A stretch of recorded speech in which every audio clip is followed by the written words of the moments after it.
to discuter mais jamais ko lobela moto non na ko lakisa yo ogomona te ça va ma parole moko appropriété o ko lobela moto parce que tango lobele dia que non ogomona na ko lakisa yo c'est likamo bo komela to za innocent ba okansaka ki ça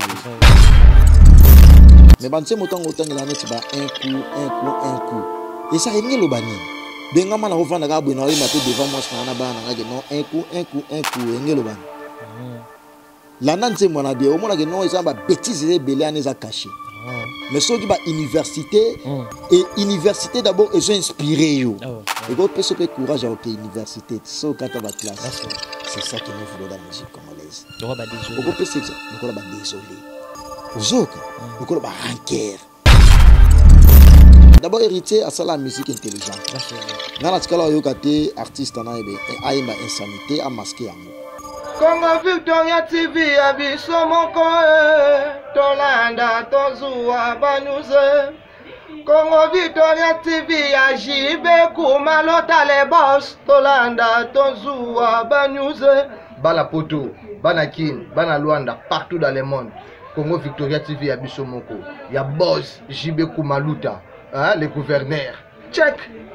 Culture d'excellence au rendez-vous, mesdames et messieurs. Bonjour, bonsoir de partout. Hein. Ça dépend de laquelle vous êtes en train de nous suivre. Votre émission Info Perso, présentée par les vôtres, Amiral Chamalek de la presse. Mesdames et messieurs, j'ai encore le réel plaisir de recevoir parmi nos confrères Oyoboïbi de partout. Comment il fait bien son travail. On va essayer de toucher avec lui, de parler d'analyse par rapport aux actualités. Vous le savez, l'artiste Inosbi vient de me donner une son Oyo, une titulée de titre des mêmes Oyo. Créer vraiment la polémique et belle. On va essayer de parler avec mon invité spécial au vous découvrir dans quelques instants, mesdames et messieurs.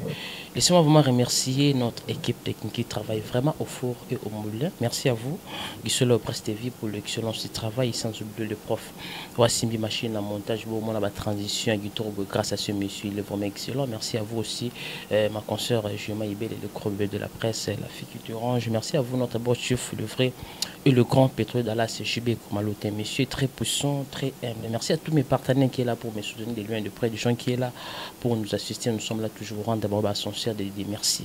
Merci à vous, Evaris Abdallah, qui me suit depuis ça, sans oublier Manusur aussi depuis Île Maurice et Orion Makassi.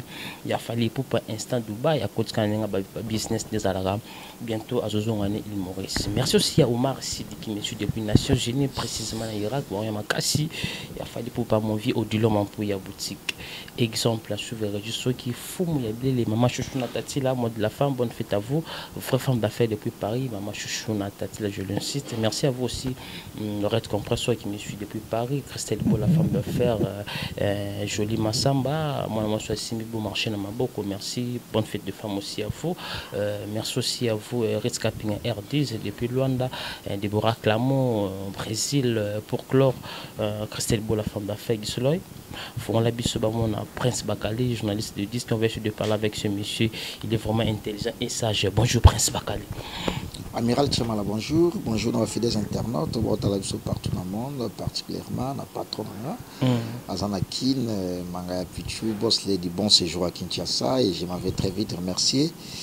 Kodambo Kaya Willy Moucheni, merci, grand frère propre. Et puis maman Emeline Zemba, tous pépélés à Mbetolo. Il y a Gauthier Mascotte, Azalaga leader, il y a Londres, et puis frère Chialana Maketa, na Katiaville, il y a Nebraska, plus précisément, j'allais dire, aux États-Unis d'Amérique, un frère en Christ, frère Chialana Maketa. Merci beaucoup à toi. Ma question, ma réponse. Voilà, mesdames et messieurs, c'est lui, Prince Bakali. Il est là, bien élevé dans votre émission Effort, parce qu'il est notre invité spécial aujourd'hui. On va essayer de parler avec lui par rapport à tous les points des actualités autour de Solanaï. Comment on peut savoir la réponse selon l'idée, selon sagesse, comment pour l'instant toujours fonctionne.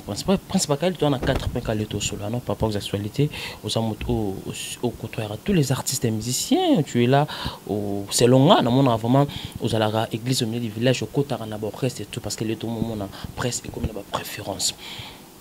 Tout à l'heure, au la bakulut na biso ba ene le roba papimboma ba Charlie Prince ba Nati le collé ou ba respecter à moi déontologique à musala au le tout moment na ba mo za la préférence tout le monde a kulut na biso ko Nati le collé au moment là que ça télé vraiment que oui à ça la bien na fali pour pas à ça la même pas ba annonce ba programme ya faire gola tu ko ta Charlie Prince à l'accès ba tuna comment na faire mais ba fali pour pas il parle pas de ça c'est le yo puis aux doyen parmi Batounamusala au comportement nous jugeons comment. Merci pour la question parce que c'est une très belle question. Nous avons la fois passée na Dédé Lucas Cashman ya madame Mami sa femme d'affaires babenga inga babi Prince Bakali. Est-ce que vous me un peu expliciter biso certaines zones d'ombre par rapport ya métier na bino moni musala oyo biso to sabatu en dehors ya musala oyo to na ba préférence to na ba musicien na biso préféré mais dis-moi pendant que tu exercer musala tu repères sa position. Un journaliste ne donne jamais la position. À moins aux attachés de presse. Mais tant qu'on a attaché de presse, il y a artistes et musiciens, cela ne veut pas dire que au dénigré, artistes et musiciens, au bazar en dehors, il y a musiciens aux attachés de presse. Voilà. Jamais journaliste ou chroniqueur pendant que ça en fonction en exercice, il y a métier au comment peut sa tendance. Oh non, faire rigoler la ligne qui était, fallait pour pas la ligne qui était non. On est ça hors déontologie journalistique. Voilà. À moins aux attachés de presse. Là, ça se permet en journalisme. Aux même dans le domaine tout politique, musical, dans le domaine tout étangami, social. Ils ont permis dans le journalisme, mais en tout cas, ils ont permis qu'un journaliste aux attachés de presse, ils ont propre sentiment. En tout cas, désormais, dans nos obligations, on va faire été parce que nous avons fallu pour pas. Dans nos obligations, on va double king te bossamboka Kofi Olomide, les maîtres de double des mers, dans nos obligations, on va souté parce que nous avons Félix Oazé. C'est juste des exemples. Je comprends. Ils ont été belés, mais quand même, on s'est penché sur Yango. Alors, Bisso, tout ça, nous avec toute impartialité. Bien au contraire, les lots oyo ba mingo ba olo bela ba musiciana et ça ba luka façon mo ya komi kotisa ya komi lingisa alo bela faire voilà alo bela exemple faire rigola pour faire rigola lingae alo bela faire rigola pour ça na ba accès peut-être na ba mbebele au moni biso to ça exemple nengo tsolo bana pas si très longtemps et ça flatterie moi personnellement na bino pe boebi que Prince Bakali c'est quelqu'un qui est très simple et puis to umela mambo to flatter ba musicien ti moi je ne suis pas venu na musala o pour que na ya luka mbongo pa ya ba musicien pour que na ya luka komiso komite kapa ya ba musicien non. À travers Moussala Oyo, Yangonde et Osala des musiciens à Linganga. Voilà. À travers Moussala Oyo, Yangonde et Osala qui non visibilité et Salamakas. C'est ça. Est-ce que Lelo Oyo, ça qui n'a se vanté, ce bon temps journaliste soit presse en ligne, même dans Ningia Queen, même les Banda Yamboka. Prince Bakali comme on est aux Anxaté na simbela en kisité na tikala le kanemi sauté na finga fali pour pas la finga faire rigola na finga orange de tanto ndeto mona ba frère musuba salaka ozomona et ça hors déontologie journalistique lelo oyo ko felo mida boakinga est-ce que na ndo pesembo est-ce que na ndo contacter na bi vie boakanga kotani na osamusa na te Kofi c'est une légende. Tant que la musique déjà, il n'a rien à prouver. Voilà. Et puis la fois passée, quand tu m'avais reçu dans le baki, avant na bota ma Kofi à la Kofi. Ça déjà Kofi. Na bota mi na tangi ba classe na silis na homo sala Kofi a toujours Kofi. Parce que mutu ya bongo abwa kiyo. Allez y comprendre. Donc à moni que ça na ba potentialité moko boy. Voilà, ba tebele ba mo benga journaliste artiste. C'est pourquoi c'est parce que Kofi Olomide a dit ça. Pourquoi journaliste artiste? Parce que amona façon ya annoncer la musala na ngai. Batebele ba manki ba façon batebele façon na bango ezaki non afingina Kofi na mamandule alongwe mamandula côté na ba vie privée na nous on n'a pas besoin de ça, nous on a besoin de faire une analyse objective pour que et permettre artiste à de l'avant. C'est ça les artistes a besoin de critique na suggestion na domaine c'est très important. Très important. Mais tant qu'on critiquer artiste en dehors ya musala na ye au côté na ba vie privée na ye ou nous a ce journaliste ou chroniqueur de musique et ça désolable comme on a ba confrère na biso ba né aussi de la profession ba mais qui un peu repère ça moi exemple wana sko ba on ba finga ba journaliste internet. Tandis que dans quatre journalistes internet, ça a tous belé ou ils ont tout l'équipe au bas na TV à qui na ma belé. Ce dossier na ma déontologie journalistique nanté to tient on en a part mais si les plats pété ba paramètres belé tout l'équipe et belé au sanati. Ozomona donc moi respect ezala beaucoup plus na musala oyo et respect ezala beaucoup plus na biso ba chroniqueur ba journaliste internet, c'est très important. Mais est-ce que toko le banini ou c'est yo Prince Bakali ou ça l'analyse par rapport ya otala bakolo tout ce bena baza sous na ko banga te ya ko dévoiler en face ko sa préférence wana est-ce que ça dit par rapport et comment na moi fin du moment enveloppe comment côté la banque ya ba perdre moi contrôle si on peut le dire wana ezaba secret professionnel mais ngana o déplorer que aux attachés de prester aux connu officiellement au tikalo za jamais prononcé mon artiste émissé par exemple qui na plateau à lobby désormais tel journaliste a commis attaché de presse nanga azana droit au lobby la nanga comme il se doit tout ce que yo kangote na bateau tani ba kombo wana na nga personnellement na tikalo yo kangote et ça ba osala ngona ba propre sentiment na bango ba gagner confiance par artiste voilà. Voilà, donc moi pour moi, non, les capous qui vont enveloppe, c'est pas un problème. Les capous enveloppe, on va même attacher les prestés, on va la journaliste même on la mamie ambianté et tout machin, mais bon cela ka bien. So beaucoup d'anaïe à repé ça yo et après un petit. Bisona ba on partenaire. Artiste musicien journaliste ba partenaire. Asa na besoin nga pina na besoin. Tout à fait. Alors soit on a possibilité au kabila nga pe sona la possibilité to kabila pe ba musicien. Et ça ga bango te ba kabila biso be kabila ba musicien. To kabila pe ba miso ke pe boima sona mamna pe paf au kabelier ou soit yepé à kabelio. Et ça donc là ça n'a rien à voir là c'est entre parenthèses Togo tiango vraiment dina kata mamboto lobela parce que yangonde ça plus important. Le plus important ça que lobela mamba artiste musicien oso défendre ou ko permettre au lobela mamba musicien mususuté soza attaché de presse naï.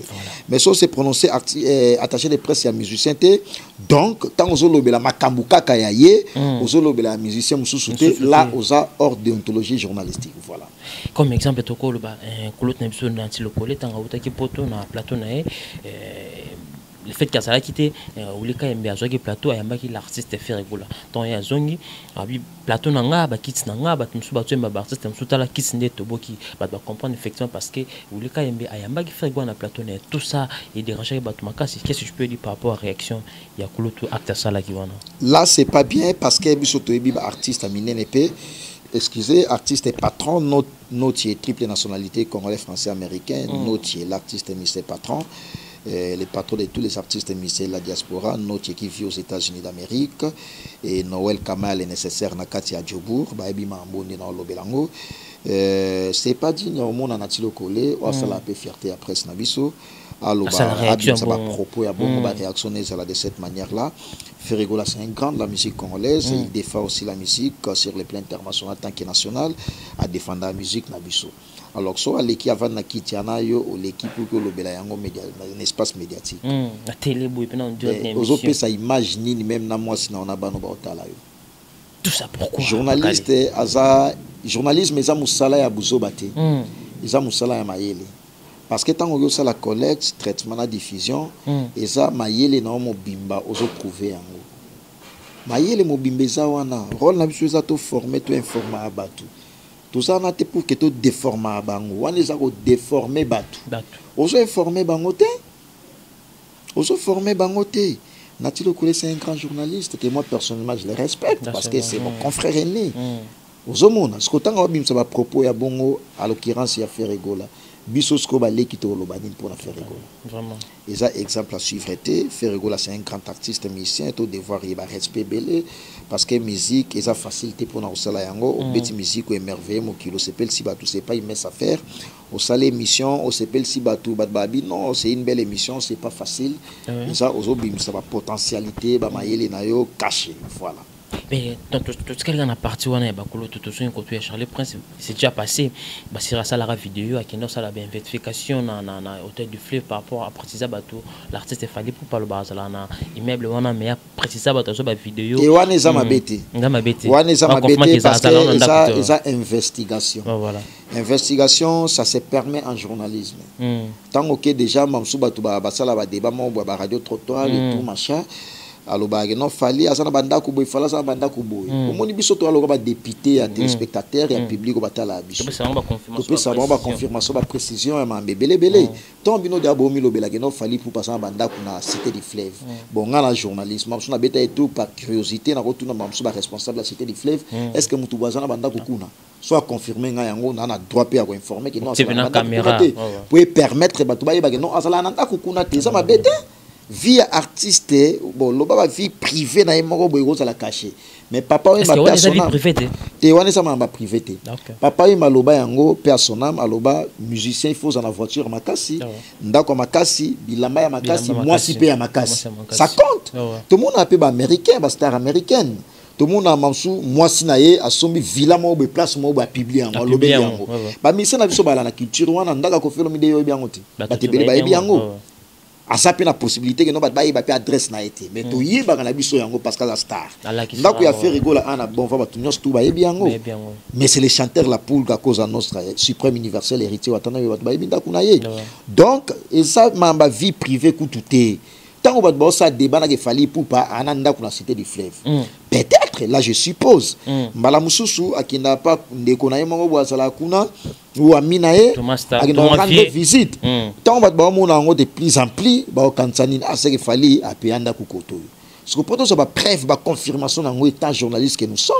il faut que nous faisons l'investigation tant on fait l'investigation au finish tout le monde que non ezanda kuna été to bomba vérité il faut te le bela yango na point na Charlie Prince à sala imabete là je suis d'accord avec lui très bien mais est-ce que tu peux battre des points après situation arrestation ya ba kanka to ba remarquer c'est comme ça pour arrestation le roi Charlie Prince a silé la cha fallait pas jalousie ba monde que vérité bimi et on peut ça moi guerre baloba la vérité blesse il parle pas de Fally Poupa et ça préempté bo soit interdit ça et qui a le ba mamba faliti peut-être oui bité non si ma vérité ba te belé ba wan vouloir yo quand tu sur la boy peut-être na ba commentaire au monde ba te belé ba lo ba abino boy na boy au monde mais to lo la vérité to so insulté té ngala lo ba yango confrère nanga au concert ba invité nga pour que to lo ba ben sanité to finga ba musicien nga na disponibilité pour na yango vraiment.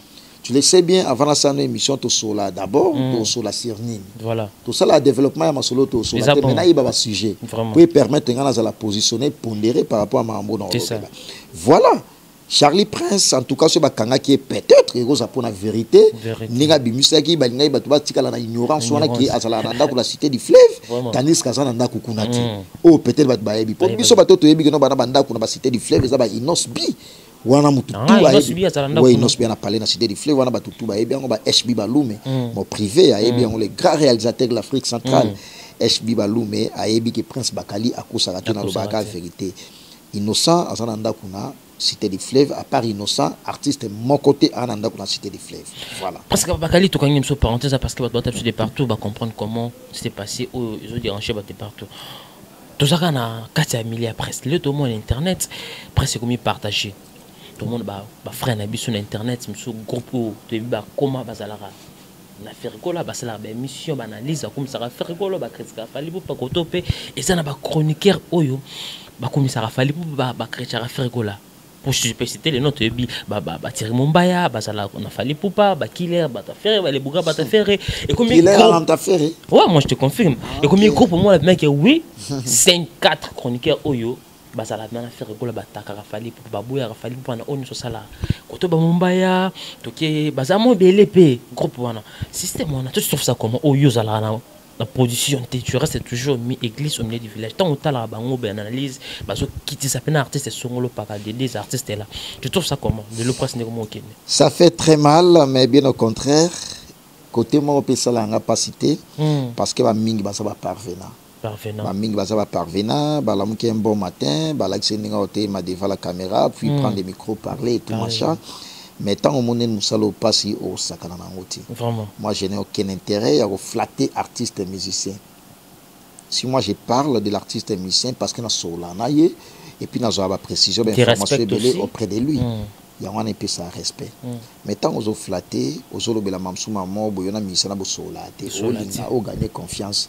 Oh bébé ça musalati oui ça musala lokumu et ça musala biso to boka mana yango vraiment mais tant au sala on a ndenge ya ko déshonorer yango ça bien te wana za façon mo ya déshonorer musala oyo ba mingo tangi ba kombo il y a quelques-uns qui travaillent bien comme Killer là c'est un bon journaliste il parle bien il a de l'éloquence et puis c'est un bon journaliste que moi je le respecte banzimité que ningo lobiana ki aza mutafer été alobela pe mamba profite beaucoup de personnes ont tendance. Non, beaucoup de personnes ont tendance qui fait rigoler na Kofi Olomide oza papa na sur le plan musical. Bah là pas problème non. Kofi la problème na ba tout. Kofi da papa, yo mona da papa sans problème na moi. Non, même pas. Et ça juste peut-être pas mal contacté ba so la raté depuis tout ce temps où faire rigoler loin quartier la terre. Pona na boya ke ba so lati.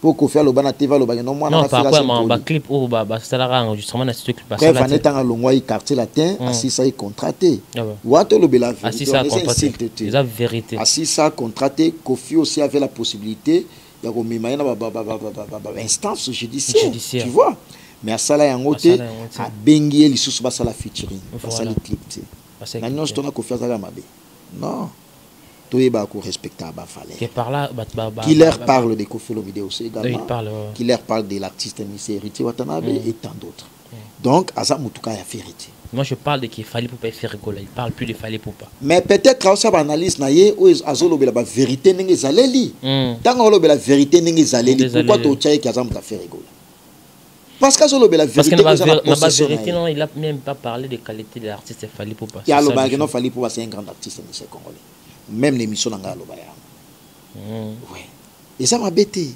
kolobela que non les lots on a volé quand la TV n'a le bagage non fallait c'est un petit artiste monsieur congolais bâti ba on dit voilà parce que il défend la musique congolaise mais ça n'a pas irrégularité et belé tant que ba chroniqueur façon tout monde là makam tous ala na batuana na ba public ba hôtel biso ba mona ba na musika biso nef to ida ba misa la moi le kuta ebele moi le kuta tanga leki na TV ngande danser ngande bo ya wana sepela mingi pe na ba comportement ba Ibraton piano l'homme ne sait pas sorcier on comprend de artiste et musicien à ça la potentialité belé il vit bien mais humble belé ba tu makele le ana même sauter sur les places sociales et tout machin pas ça moi bien ti mais Ibraton azana siège na là c'est juste un exemple une parenthèse na fongoli azana siège azana bureau azana instrument avant na pena gombe azana pena ba mituka na char automobile na parole mais aloba ti azakani na loba ine na bi ma bandula ngo senga père mo folo ba kaka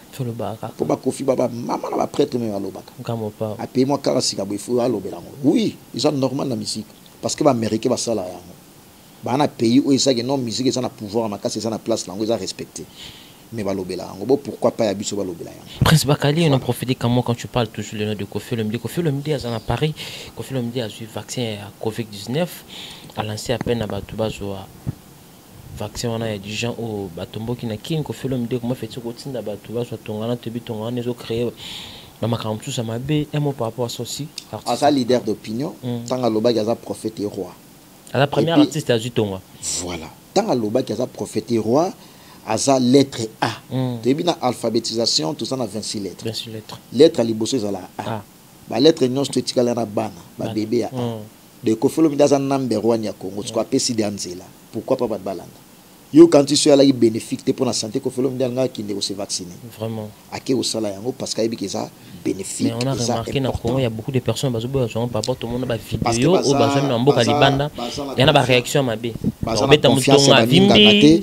Na pour nga tout na comme na confiance sur ma casse pour na moni Kofi Olomide double king le maître de double des mers à yango à se vacciner so que en tout cas on ça peut-être ba deuxième ou première personne dans sala. Voilà, mesdames et messieurs, nous sommes en direct sur Congo Victoria. Lui, c'est Prince Bakali. Le gars lui-même, il parle de la vérité. Il a la transparence. Moi, personnellement, et ça l'a plaisir. Prince Bakali, ton côté, titre Inospi. L'artiste Inospi a trouvé ce très bel titre au nom de même. Écrit la polémique. Tu as trouvé comment on a le scénario, à clip, na texte. Tu as 4 ans, Inospi a le but, Makala, Bala, Mungwa, le Lokuma Nambongo. Moi, sur le nec mobile, il y a Motuka, Bongani, Lituka. Mais parti Oyo. Tu vas capter trop à partir de l'inspire, à Bomi Aigle. Il y a un texte à Nzembo, na partie à Bomi Aigle, ça n'a rien à voir par rapport à texte. Tu peux dire quoi par rapport à ça aussi, tant qu'analyste et chroniqueur? Na Pessimbo, tu es un champion Adol. Avant de la question là, oui, parce que c'est une très belle question. Mokonza La Rochelle, bâti par Mystique, Bapala Mystique, champion Adol, grand frère propre, il y a eu les pensiers et les bailleurs de fonds. Les bailleurs de fonds, il y a eu les pensiers. Merci à vous et merci infiniment, frère Chalana Maketa, na Katia Ville, à Nebraska, dans les États-Unis d'Amérique, et puis spécialiste et produits cosmétiques, nous tout dans le monde, pas Kinshasa, mais dans le monde. Et Dominique Charois, en tout cas, on a page Facebook, mais Elikia Porsche Elikia, à Katia Londres, à Tekaba savon des toilettes, sérum, Mbata, en tout cas, Sosana Mbata, thé métis. Azana pour la solution à bino tout il y a produits cosmétiques Porsche Elikia na kati à Londres page Facebook nae et ça Dominique Charon Azana pour Nabino et puis l'artiste musicien notre triple nationalité congolais français américain L'homme de Motema, en tout cas, vous consommez Nzemboana, c'est une très belle chanson. Noël Kamal est nécessaire. Yago Mascotte, leader à Londres, et puis Vienanga Teams Kabenge, l'homme des immeubles, bon séjour à Kinshasa. Junior Yombo, il y a Madame Gisèle Zinda, responsable de la commune qui est à l'étranger, en Belgique. Yombo, il y a Junior, il y a Madame Gisèle Zinda, grande dame. Question à yo, ils ont des volets. Premièrement, ils ont conseil, ils ont wana. Basi akala, ba no bala na ba mungwa. Mais lelo, bon, toko boya yango pe moite. Pour na kala technologie, lelo na kala les andenge mote. Vraiment. Na kala ba iPhone to sa les alagati. Ba téléphone les ala mam susu bon. Na ndenge ba kala wana zo yembele sa pe ba sega na ba no bala ba mungwa na ba koko na biso ba ndola ta bilambati. Mais lelo ko mama que non, beti-moi Zara, beti-moi champion, beti-moi boy, moi ba griffe. Ça fait du bien, moi téléphone a bien à ma beaucoup. Donc évolution est commise. Oya obala mona batuna na $200 te quand même. On a payé ça quand même, on a payé sa valeur te. Même la famille à moi sango. Pour ça tali nan dépense il y a fête, il y a festivité au sala pona honneur wana, ils ont moins de $500 te. Plus. Pour ça on a mutabato yebani et puis on a facilité mon amboko na o sala fête il y a $500 te. Il faut bala moi na honorer na ndenge ya bien. To bité que no ba exagérer parce que ba oté ka mona te. Mais il faut sing et zala na ba principe ya coutume ndenge zo singela. So coutume na ba parce que ba coutume ba tuna ba tubana ba ndenge na ba singela bidoko. Yana ba tumsuba singa mamsul tabac, mamsuba singa ngombe so su da ngombe za moins de $500 ti. Mamsuba singa mamsusu dintaba bazapi. Mamsuba singa mamsusu 20 sacs ya mungwa. So chango déjà ils ont moins de $400 ti. Déjà au-delà. So ziba veste à papa. Ziba pièce ya maman, ziba chaussures. Donc c'est au-delà. On comprend? Donc, ils appellent moi ma bête, l'artiste appelle moi conseil, ils appellent moi bien. Banabasi bazala moi précipité, baïba nini ba osala na vie, baïba mibalo pe ba olinga na vie, c'est très important. Deuxième volet à question, ko bamande ke lance-pierre, ndeka ko fara na lance-pierre. Yo quand tu sais aigle moi ba bomber na lance-pierre ti. Ils ala moi passer. Tes capacité, so recadrer en bien à kufa. Yo monte inos bia bi ko bouger to bouger na sala na pour que na beto lance-pierre au kufa. O monte beto lance-pierre ba kufi. C'est important, et ça message. Message qu'on a texte. Mouto azala ndekete.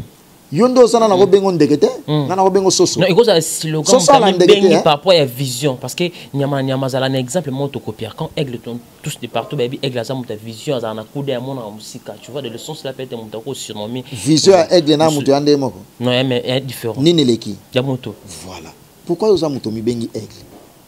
Na la contre yango hein. Non. Ouais, na la contre yango. Mi benga no roi king na bandenge tout. Mendegete. Au moins, il se pencher bien, il le roi de la forêt. Le roi de la forêt. Dans un roi de Zamba. Parce que nous avons le pouvoir, nous devons contrôler Zamba. Nous avons contrôlé Zamba dans le territoire. Mais toi, nous avons ça.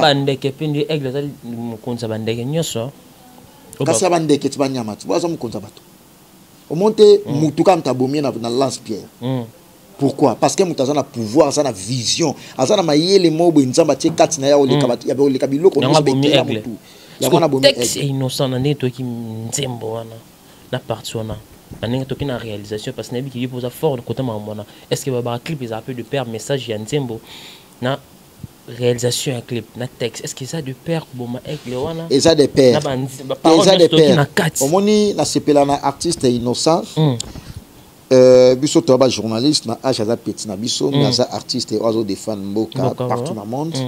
Et surtout grand frère Naé que moi je respecte beaucoup as un grand réalisateur dans le monde.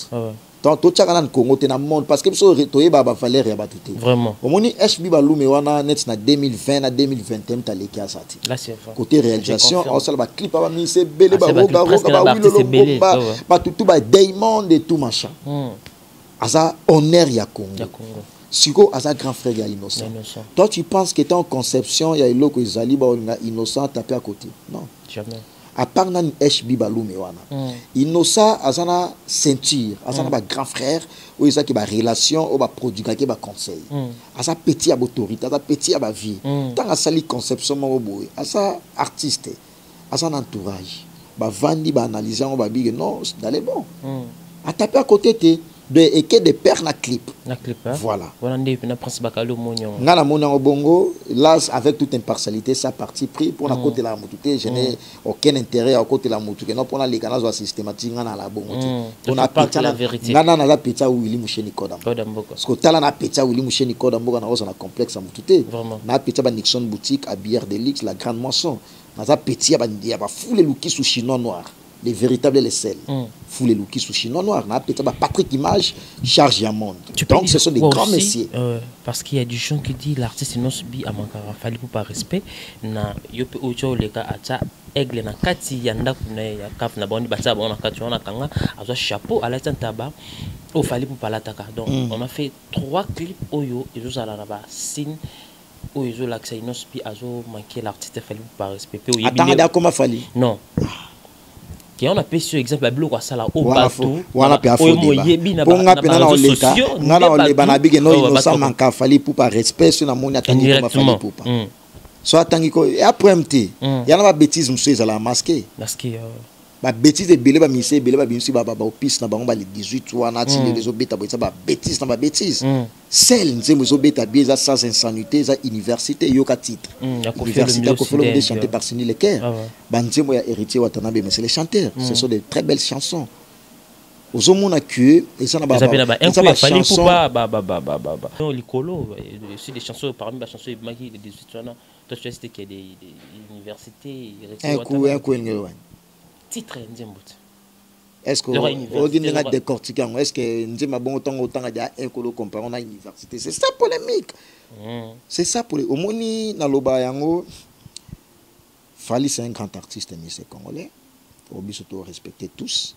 mais azobeta ba album tenet abeta droit chemin et ça ba maman na chien ba chef d'œuvre et ça wana et ça que ti le so ba tiango oyo kama non mutazo dorloté moi snaé en bien et ça m'a bêti mais ban se motango tangela net ba un coup et ça engé lo banini benga mana ko fanda ka bwena o mape devant moi na ba na ngake non un coup engé lo bani la nanse mona bien au mona que non et ça ba bêtise belé aneza caché. Mais ceux qui ba université et université d'abord ils ont inspiré yo et quand peut pe courage à université so kata ba classe c'est ça qui nous faut dans la musique congolaise on peut c'est ça le ba désolé ozoka le ba rancœur ba maman na ba chant nzembe héritier d'abord héritier à ça la musique intelligente ngana tikala yo kate artiste na ebe aimba insanité a masquer yango mais bébé no tanga ba kombo ba aimba insanité ba masquer yango nous on n'a pas besoin de ça.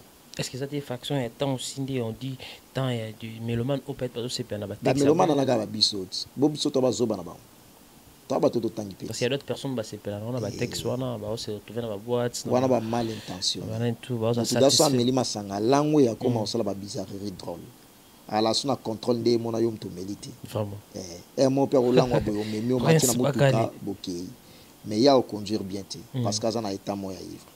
Parce que tu as une parenthèse par rapport aux artistes, tu fais une parenthèse, il y a confrère Nabiso, Valditambo, qui a frappé la maladie, ils ont créé des polémiques, il y a des gens qui ont suspecté d'autres personnes qui ont des maladies.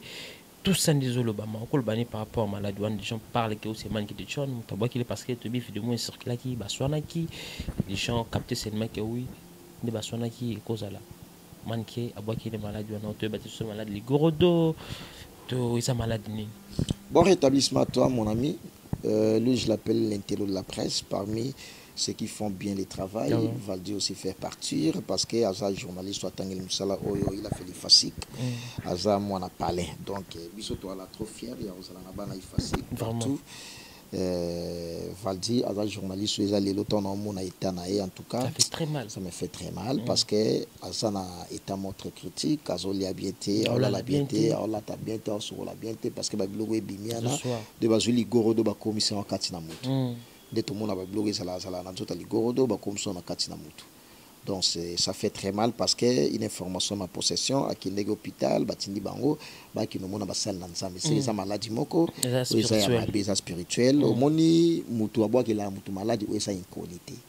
Yo ka jaba bwa ki la mutu maladie mo o yebite te ba bwa ki la mutu maladie ka o yebani yo ka te sida gindoki ezala paralysie ya gindoki ezalaka maladie nzoku wana batutu ba yebi yango na otanga ba maladie batu ba yebi maladie en PC mbasu et yebani déjà Covid ya qui a déjà coronavirus batu ba yeba garanti mettons ba mesani yango ba symptômes nango dia ba moyeba ah ils a coronavirus ils a sous maladie mo inconnue voilà donc maladie a faldi ils a maladie mo simam na maboka batu pourtant d'abord ba docteur ba minganga ba tindo qui est spirituel c'est que spirituel tant batu bazo accuser maniquer ben oui batu bazo taper pédamment beaucoup plus à côté parce que excusez Manique de John après dispute na ina valide même pas un mois pas fouta tomber malade ba lo belani il faut faire attention na ba propos msuto bimisala tant on sona na mutu oui to za batu to sona to discuter mais jamais lo bela mutu non na ko lakisa yo ogomona te ça ba parole moko appropriété o ko lo bela mutu parce que tant on lo belé que non ogomona na lakisa yo celui comme moi comme la to za innocent bon quand ça qui ça donc bon rétablissement toi mon ami Valdi Tambwe nzambe aza maître ya batu nyos tout nzambe aza maître ya ndoki même nando ki banga nzambe prévané sata amekaka Jésus plusieurs fois à kokaete nzambe aza maître Valdi a koma bien a zongela boulot na e je l'espère parce que à sala musani avec toute impartialité a fingaate à sala musani avec déontologie journalistique voilà quel message je colonne na batu oyo les gens qui disent presse et baby presse comme une qui presse comme une jalousie environnement na biso presse yana qui c'est yana jalousie parce que biso moto ça exemple biso to sala musala oyo to ana ba kisité biso to sala musala o jalousie za la raté yo to kuta na no partout même en dehors ma mboyo na staff et tout machin to kuta na mayo to sola to sekaka to sala très bien par yo to sola na ba tout to sala pe ba di danger ba di jalousie mususu mais to sala yango te parce que tu as besoin yango te to za batu tant to sali déjà famille to yebani grâce à musala o est très important et surtout muto na yebani grâce à musala nanga oyo à la peine à considération makasi pour na tala kanabi soki na zala journaliste te nanga na yeba muto te vraiment comme na za des journalistes na yebi mutu oyo il faut na garder bien vraiment pour grâce à musala et sali ki na yeba mutu oyo qui si yango ndete important tout ça là d'abord sacrifice ne to tanga ba classe to mona ba passi avant to simba ba $100 ba $50 to banda simba on te mettant to mo simba yango déjà sacrifice ça auto simba ka te wana sacrifice au pena qui non ya ndo ba condition au simba ba kisi ngana la heure yango pour na poto prince bakala incognité et grâce à qui c'était la sa condition j'ai fait tout maintenant là na ba principe ya vie pour permettre ngana zala pondérer na se prospérer beaucoup plus davantage voilà Prince Bakali remet ce circuit ba audio sur les réseaux sociaux par rapport à Cerno au baby comment ça la ranaye trop qui s'injora na ndegonaye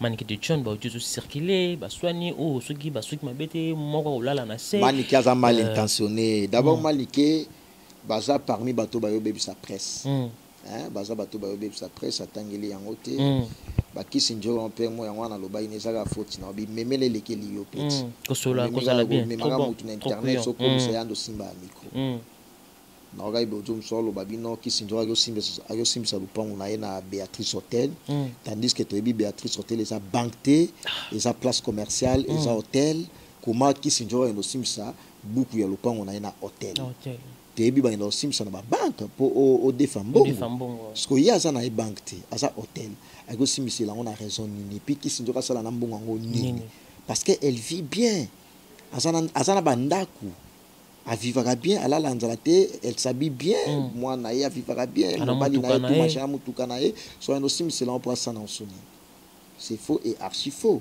et ça ba comportement auto télé ba la nini saka que non jalousie mal placée au monde ka muta okende de l'avant internet et PC suma kamwa sumi mutuka basomele mutuka ba mère nanga Lisette to kange asomele mutuka ma munganga et puis ba MK Saint-Alice wanjiko imakoye wana sœur nanga mutete la na Belgique mama munganga MK Saint-Alice wanjiko imakoye la pulga el professeur ba ebi no kisinjora a vivra bien ba mo tchai ba poids tanga so ba soutien bon indéfectible ba Guy basket des continents basket Guy omoni ba jalousie ya bongo asanega jalouse ils ont pas jalousie mal placée qui s'injure en fait a un problème pénaté ils ont des jalousie à maniquer et aussi là que non aïe na qui s'injure parce que tout ce moi si mamuki je ko fait l'homme dia bien ça presse au James parce que na venjo aller à 4 fois aller à 4 fois oh qui s'injure qui na pesa ko fi mbote ko fait budambote ne oza qui s'injure atrike nyoso wana qui s'injure atrike na ndé bo biso to ala gana ko fi ko ta bakalide no ça va po ya benganga mwana roi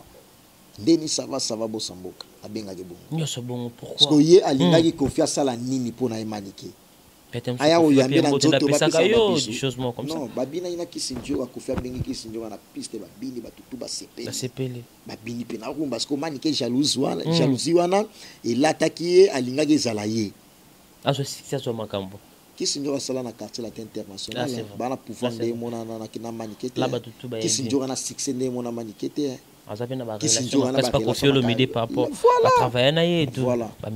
bref ezaka ba jalousie mal placée na ko s'éterniser wana te na mamba manike parce que yango ndete eza l'idéal eza autolobi wana et permettre batu ba un peu aux la positionner et puis former pour na mambo to lobeli voilà principal qualif contact na na kisinjora ba comprendre ti bakana kisinjora émission bossa na kisinjora ezala lokola bo jouer scénario et à préparer tout la non normal ga bon ezala ki noto yeba mambo to sala omoni zoba na zoba sala zoba moko maele na maele basala maele moko comme na samuta maele et puis ta maele to meke un peu ko performance yango et puis si maele so ya haut niveau ezate noto sala magie ezala ki noto sala ga maele na maele bakutani siko batu basepeli na dio wana dio du siècle batu balela o makasa osakana te imaginez batu neti baya uli mushina lela dio wana osakana te ba MK Saint-Alice wanchiko el professeur la Poulka alela mama monganga mako ya lela dio wana osakana te ba mimi ma tous la romantique la française la plus belle ba ebi mambo na lobela